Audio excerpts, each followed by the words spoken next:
Let's start with today's topic. Good morning, students. Today we will be talking about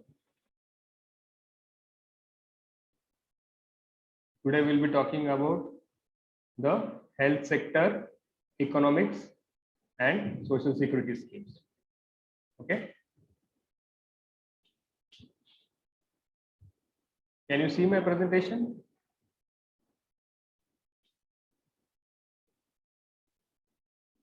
Yes, students. Yes, sir. Yes, Okay. sir. Yes, sir. Yes. So today we'll be talking about social security and health economics.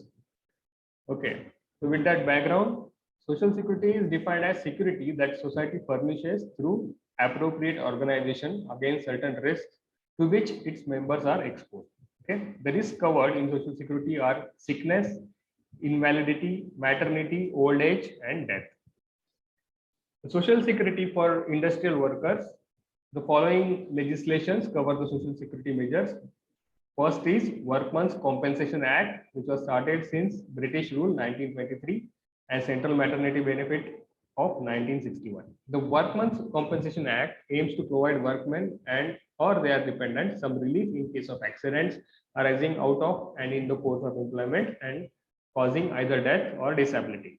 And Central Maternity Benefit 1961 is an act to regulate the employment of women in certain establishment for certain period before and after childbirth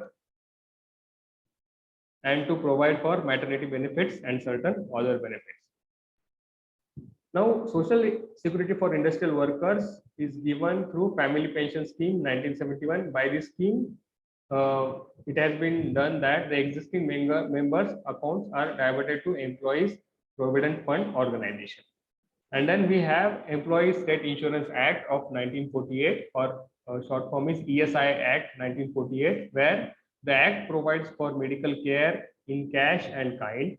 The benefits in the contingency of sickness, maternity, employment injury, and pension for dependents on the death of the worker because of an employment injury are given.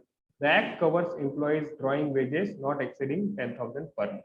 Okay, मतलब क्या है कि ये ESI act 1948 के तहत जो कोई भी इंडस्ट्रीज, जो कोई भी फैक्ट्रीज ये ESI एक्ट के अंडर रजिस्टर्ड है, वो सब फैक्ट्रीज इंडस्ट्रीज के वर्कर्स लोगों को medical care and help in the cash is given.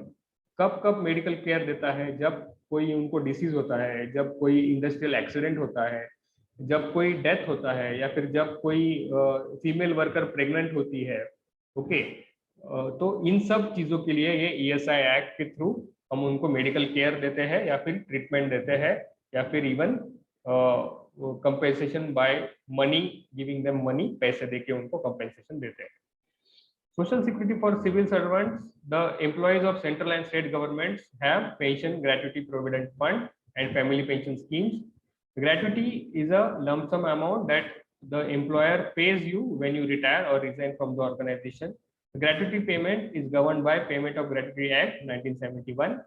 An employee does not contribute any portion of his salary towards this amount. You need to have at least 5 full years of service with an employer to qualify for gratuity. Okay, so this gratuity is nothing but the pension at the time of retirement, the pension and gratuity which the employers receive. Okay, till 2005 ये जो gratuity and pension वगैरह है ये government में सब तरफ चालू था.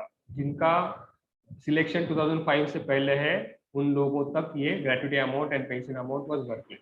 Okay, but after 2005 they started the Public Provident Fund Scheme, PPF scheme. Okay, तो ये फंड स्कीम से the employee, मतलब जो सर्वेंट है, उसको उसके सैलरी का थोड़ा थोड़ा करके amount throughout the 20 years और 30 years of his service he has to पे.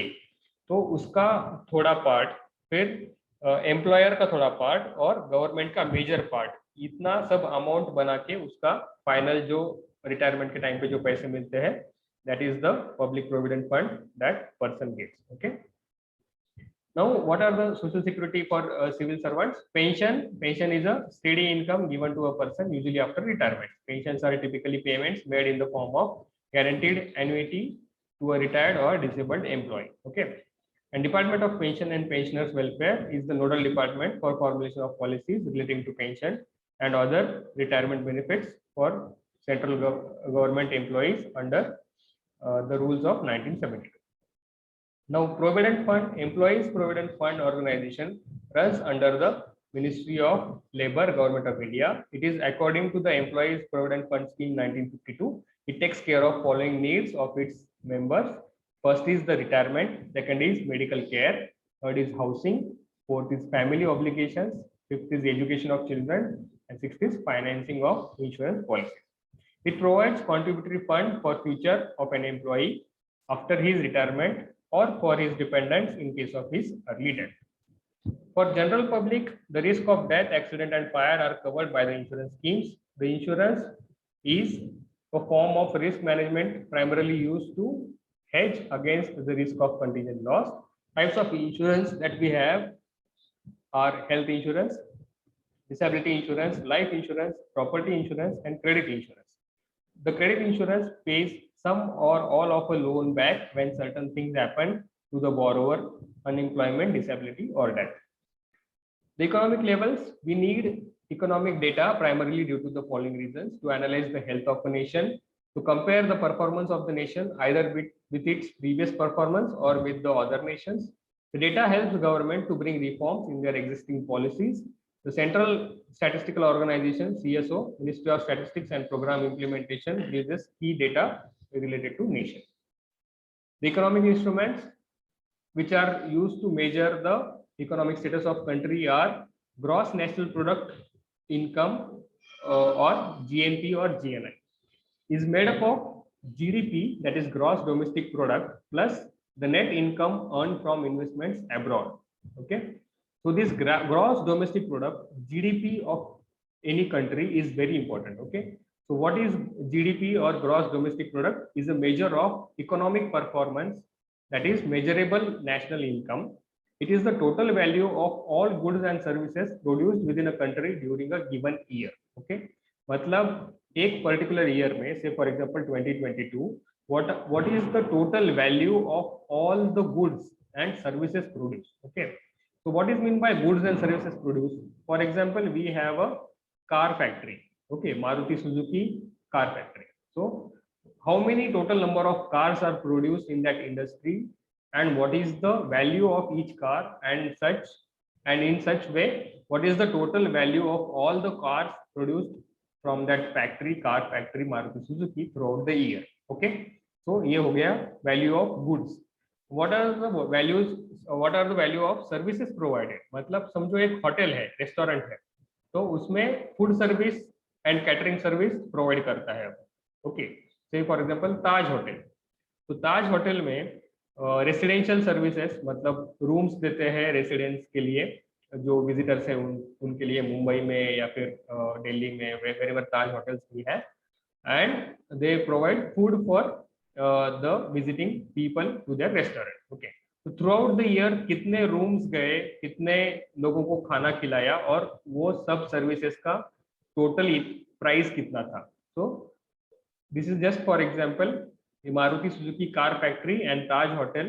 So what is the total value of goods produced and services provided in a country?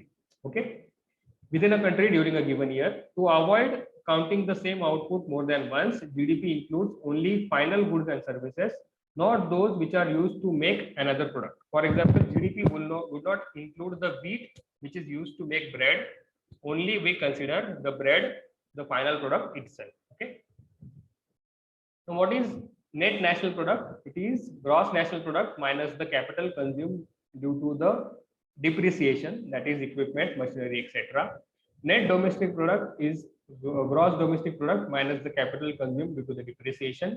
Per capita income, this is very important. Per capita income means for each person and is used to indicate the average per person commonly income.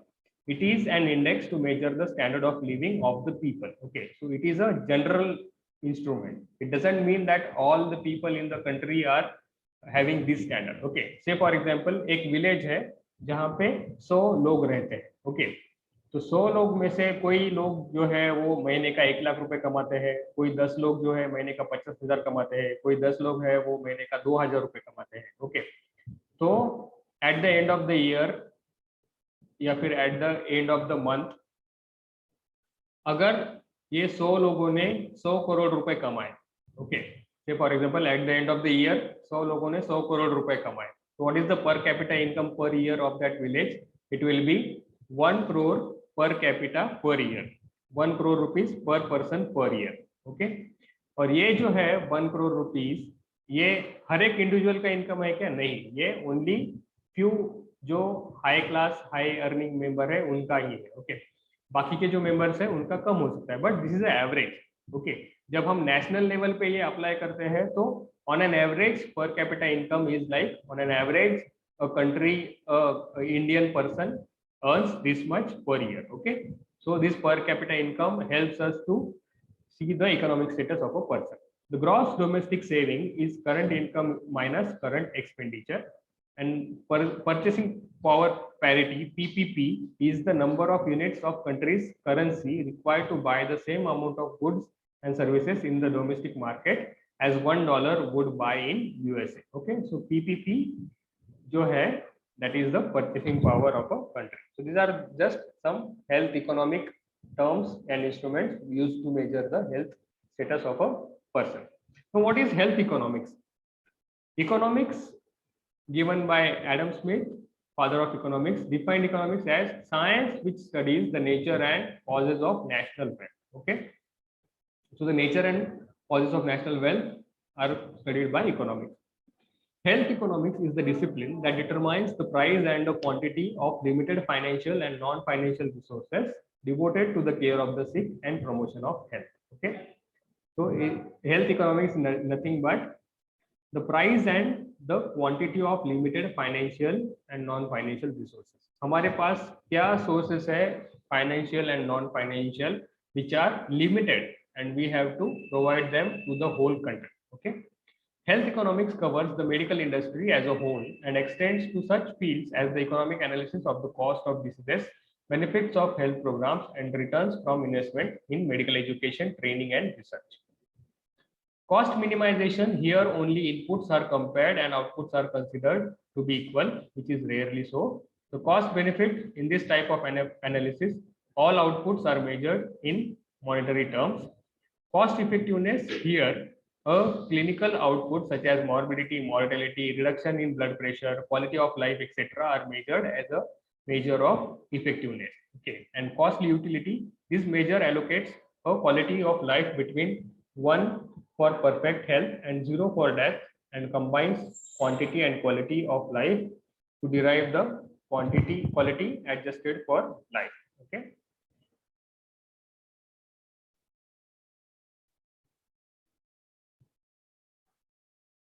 Then we have poverty line. Poverty line is generally defined in terms of minimum per capita consumption level of the people.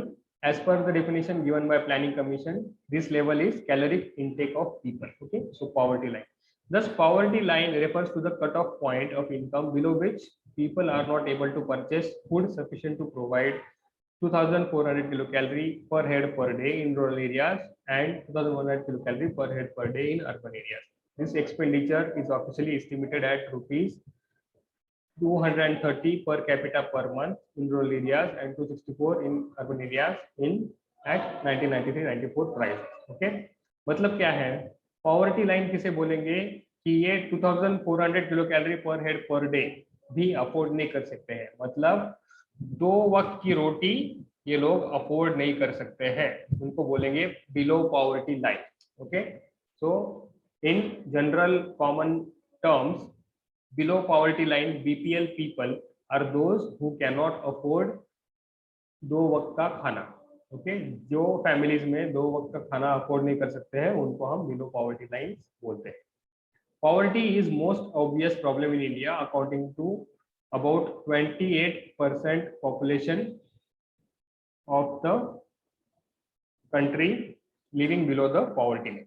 Okay, now health financing, there are several micro and macro aspects of economic relevant to the health sector. Out of these, the aspect of financing of healthcare is particularly important. Health financing in general refers to raising of resources to pay for goods and services related to health.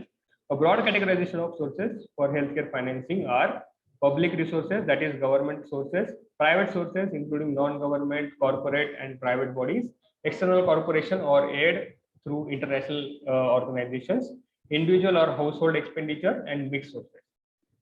So that's all regarding today's topic. The thing which I was talking about, okay, so I'll just explain in terms how we can measure whether a health program is effective or not. Okay, yes. So can you all see my screen? Yes. Shreyas, can you see the screen? Yes, sir. Yes. Yes, sir. Yes. So say for example, one vaccine of measles, the cost is 100 rupees, one dose of measles. Okay. And under 5 children in a village, we save 10 children per year after introduction of measles vaccine. Okay. Okay मतलब ये 100 रुपए का measles vaccine देने के बाद ये village में हमने 10 चिल्ड्रन पर ईयर सेव किए. Okay, say for example we have carried out this program for 10 year, then 100 children are save, right. तो मतलब 2010 से लेके 2020 तक हमने मीजल्स वैक्सीन दिया इन बच्चों को, और मीजल्स वैक्सीन देने के बाद ये 100 children where we were able to save from measles. Okay, ये 100 children over the next 50-60 years or say 70 years will become the building blocks of our nation, है ना. ये एजुकेशन लेंगे, पढ़ लिख के बड़ा आदमी बनेंगे. Okay, some of them will work as teachers, some of them will work as doctors, some of them will work as engineers. Okay, so on an average, say for example they will earn 5 lakh rupees per year for 40 years, or say for example for 20 years. On an average इन सब लोगों ने 20 year काम किया और 5 lakh rupees per year कमाया. Okay, सो पर person, so this comes to 1 crore rupees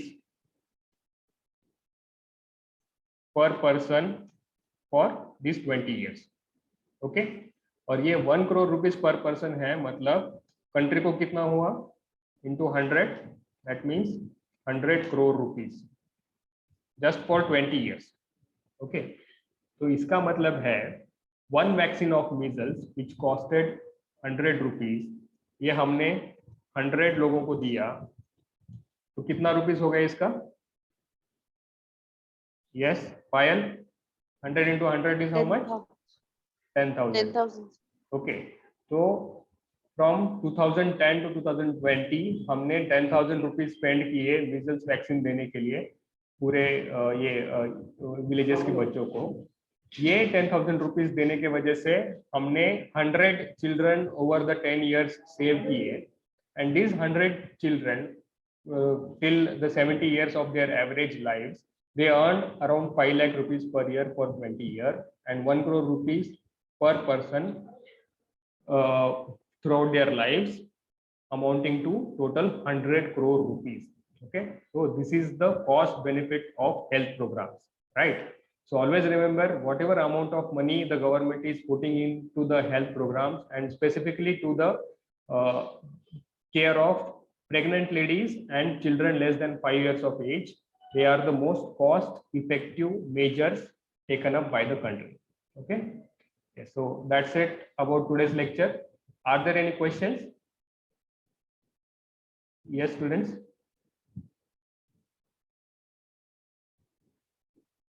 Thank you very much for attending this lecture.